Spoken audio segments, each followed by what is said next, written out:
Oh, shit. So I'm going to get your next comic up here. He is a fantastic friend of mine. He is from good old Boonesboro. Anybody from Boonesboro in here? Awesome. One person. Yes. Let's everybody clap. What's your name? Sabrina? Everybody clap for Sabrina one time. She came all the way from Boonesboro to watch Nick Tide because they're neighbors, because only 2 people live in Boonesboro. Fantastic. This guy is an ex-professional wrestler. He umpires children. Should that be in the fucking same sentence? Jesus Christ, his name's not Bill. Everybody put your hands together for Mr. Nick Tide. Nick Tide, everyone. Thank you. How y'all doing tonight? Before I get started here, I just wanted to say thank you to all the servicemen and women. Thank you very much. Give yourselves a round of applause. I also want to thank their spouses for putting up with your asses. Is that it? And the kids too. I mean, that is a lot to be away from parents like that. I mean, that is a lot. Anybody who's got kids here? Who's got kids? Woo! All right, a few people admit to it. I've got 3 of them, 1 of each. Yeah, a girl, a boy, and a middle child. Her name is. I'll get back to you on that one. Now, my son, he's got 2 hobbies. His first hobby is being an asshole. All right. Now, his second hobby is being proud of being an asshole. He's the kind of person you can't insult him by calling him an asshole. You say, "Hey, you're an asshole." He's like, "You're damn right I am." Woo! Chugs a beer, smashes the can in his forehead. You know the type, right? You gotta admit that's impressive for a 6th grader. Now, he actually is a good kid. He really is. He listens to us. He tells the truth most part. But he just enjoys irritating people. I mean, he's a kid. That's what they do. A boy, for that matter. And he recently figured out that a lot of people have an aversion to the word moist. Yeah, I saw a couple people cringing at the word moist. Every time he says moist, people get irritated. I don't know where he gets that from. But, hey, when he figured this out, he goes around saying moist people, you know, moist towelette, moist cake, whatever, just to irritate people. Not normally a problem, right? But he was in school a few weeks ago, and he said this to a couple of girls, and they're like, "Hey, stop, hee-hee," because they're 6th grade girls, and that's like exactly what they sound like. Stop, hee-hee. You know, perfect imitation right there. And, not normally a problem, right? But the teacher, instead of telling him to stop what he would have done, tells him that that's sexual harassment. And threatens to write him up for sexual harassment. I'm thinking, what in the hell? I don't know about y'all, but I'm just tired of the over-the-top political correctness. I mean, that's just ridiculous, isn't it? Yeah, that's a bit ridiculous. There should be a word for like over-the-top political correctness. And I thought of one that I nominate for that role. Bullshit. I think that's what we should call it. Bullshit. Call it what it is. So I wanted to call the principal on this and be like, what kind of, teachers you hired here that are perverted enough to think that a 12-year-old boy annoying girls with the word moist is of sexual connotation? I said, no, don't call the principal. I said, all right, I'll call the teacher. My son said, oh, please, Dad, don't call the teacher. So I sent her an email instead. It said this: "Please excuse my son from all moist activities today."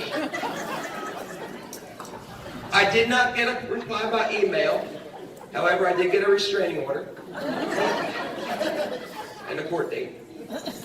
Apparently it is sexual harassment. I don't know. Oh, hell. My oldest kid, my daughter, she's 19 years old. She's in college, and she's going through that little political correct stage, safe spaces and snowflakes and shit like that. Now, mind you, this kid has never had a full-time job, never paid rent, never made a car payment. Doesn't even watch the news, but she got the world figured out. She got her shit figured out because she's got Facebook. Yeah, and all the world's problems can be solved with simple little memes, apparently. Oh, kinds of shit. She posts this one, repost, excuse me, to someone else's page. Says something along the lines of, friendly reminder. That's the voice of the person that wrote it, because that's exactly how I figure they sound. Friendly reminder. With warm weather approaching, no matter what somebody's age, gender, or body type is, it is not okay, it is not appropriate to laugh at, ridicule, or shame someone no matter what they choose to wear to stay cool this summer. Oh, really? I hope she remembers that shit during our family vacation to the beach. I ordered a Speedo. Bright green. Size medium. Speedo stretch. I am positive I can fit into that thing.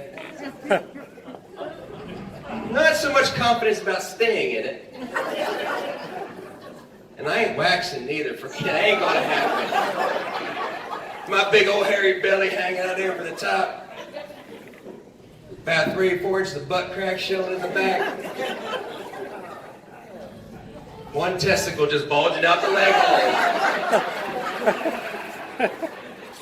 You can't expect to put all this into a size medium Speedo and not expect to have things squish out like the Play-Doh Fun Factory, can ya? Oh. I'm gonna see how politically correct she is at that point. Oh, man. Oh, hell, where was I going with this? I'm just gonna enjoy the laughter. Keep it up. Oh, I remember. My neighbor left a note on my door. Check this shit out. I brought it with me. This is what the note says, right? Excuse me. House a little dry. Your fucking cats shit on my porch again.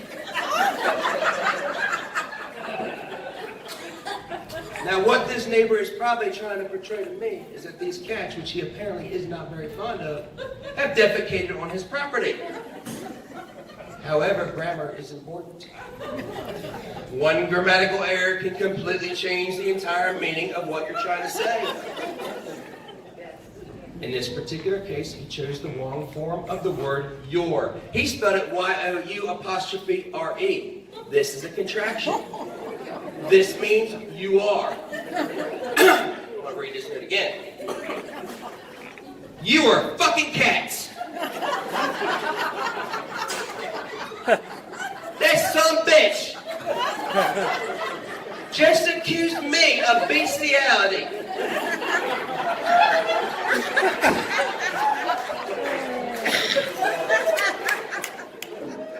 Of kitty cat copulation, feline fornication.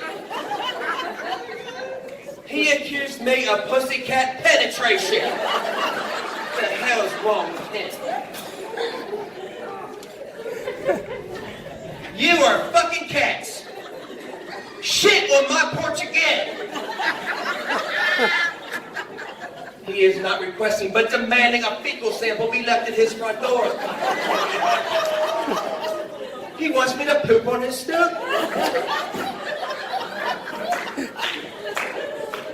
Drop the deuce on his doorstep. He wants me to pop the pounder on his patio. You guys seriously messed up. He says, shit on my porch again. He's insinuating I've done this in the past. Who would shit on their neighbor's porch? That is disgusting. It is vile. It's horrible. It's putrid. It's disgusting. I would never, never, never shit on my neighbor's porch. But if I were to shit on my neighbor's porch, wondering would this hold up in court? Your Honor, though I have never participated in kitty cat coitus, I was merely trying to keep the peace with my neighbor by fulfilling his demands. When I shit on his porch. Again. My name's Nick Todd, and grammar is important, particularly when using the written word. Thank you.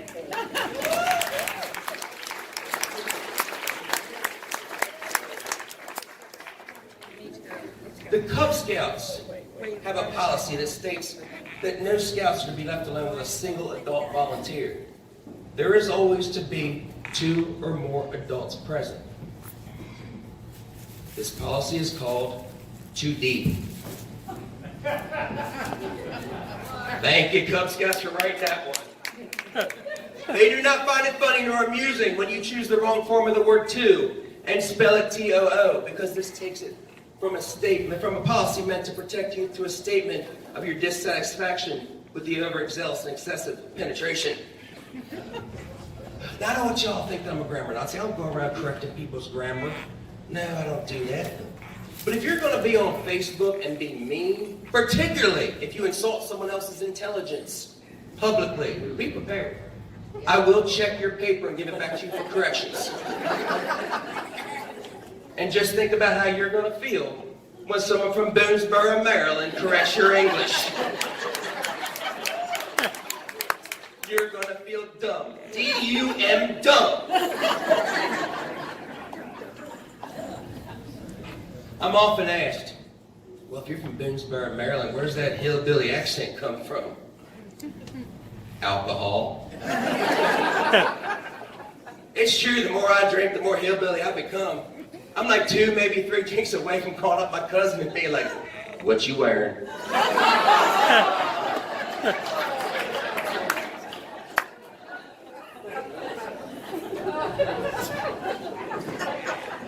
Had someone get mad at me for doing that joke one time. He said, that's not fair. It's just a stereotype. Hillbillies don't really sleep with their cousins.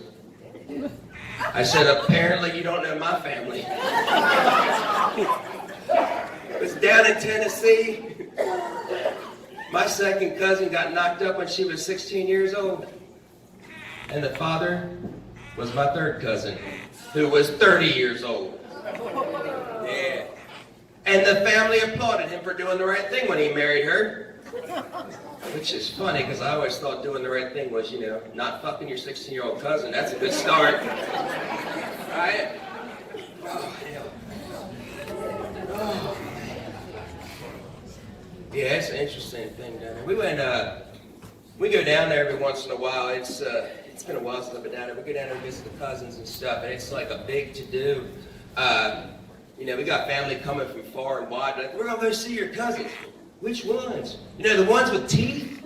Yeah, it's like the freaking Kardashians showed up or something. Everybody's coming. Now, you think that these people might not be very smart, but I want to see you figure out how to sleep 32 people in a single wide trailer. It ain't easy. That takes some smarts right there. So we get playing with my cousins. We get playing this game, Never Have I Ever. If you're not familiar with Never Have I Ever, it's a drinking game. All right, we've got some people in there that game. And when it's your turn, you say something you have not done that you think other people may have done. Like you'd say, I don't know, never have I ever had sex in an airplane bathroom. And if someone at that table has sex in an airplane bathroom, they got a drink. So we're playing this game, and it gets to my turn at one point, and I'm like, never have I ever had my meth lab blow up and take out the trailer park. My cousin looks at me, he's like, you son of a bitch. But he had a drink. That's the rules.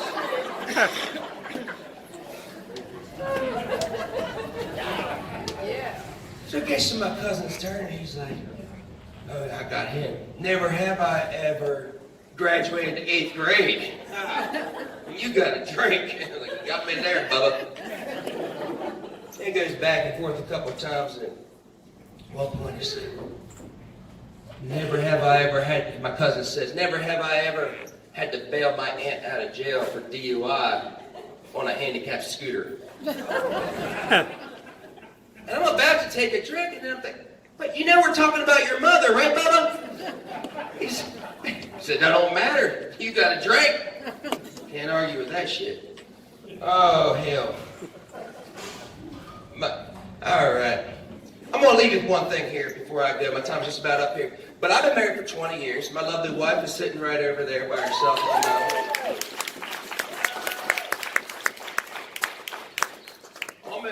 married for over 20 years. I don't know if she deserves a medal or a psychological evaluation.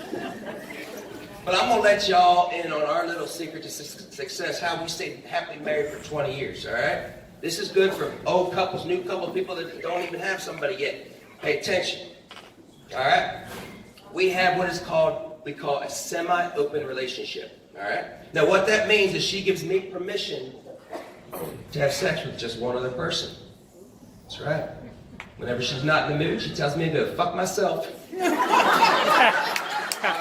My name is Nick Tide. I'm going to give my cup of John.